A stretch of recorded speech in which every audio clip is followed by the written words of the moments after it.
പെങ്ങളോട് പറയുന്ന മോളെ തലമറയ്ക്ക് ഔറത്ത് മറയ്ക്ക്, നിങ്ങൾ ഇങ്ങനെ ജീവിക്കരുത്. ഒരു പെണ്ണിന്റെ ശബ്ദം പോലും അവിടുത്തെ ഔറത്താണ്. നിങ്ങൾ അല്ലാഹുവേ ഒരു മുടി പോലും നിങ്ങൾ പുറത്ത് കാണിക്കരുത്. നിങ്ങൾ അല്ലാഹുവിനെ ഭയന്ന് ജീവിക്കണം എന്ന് ഉസ്താദന്മാര് പറയുമ്പോ ചെറുപ്പക്കാര് പറയാറുണ്ട്, ഉസ്താദേ നിങ്ങളൊക്കെ ഇത് പ്രായമുള്ളവരോട് പറ, ഈ വിദ്യാഭ്യാസമുള്ള ഞങ്ങളോടൊക്കെ എന്തിനാ ഇത് പറയുന്നത്? പടച്ചവനെ ചെറുപ്പക്കാരെ കളിയാക്കാറുണ്ട്.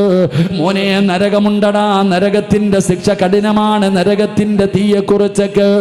ഈ ദുനിയാവിലെ തീയ് നരകത്തിന്റെ തീയിലെ 70% പറഞ്ഞു ഉസ്താദന്മാര് പറയുമ്പോ പരിഹസിക്കുന്ന ചെറുപ്പക്കാരുണ്ടല്ലോ. എന്റെ പ്രിയപ്പെട്ട പെണ്ണ്,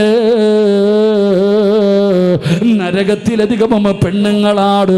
അതുകൊണ്ട് നിങ്ങൾ അല്ലാഹുവിനെ ഭയന്ന് ജീവിക്കണമെന്ന് പറയുമ്പോ യുവതലമുറ ചോദിക്കുന്നത്, ഉസ്താദേ എല്ലാവരും സ്വർഗത്തിൽ പോയാ നരകത്തിൽ പോകാനും ആള് വേണ്ട.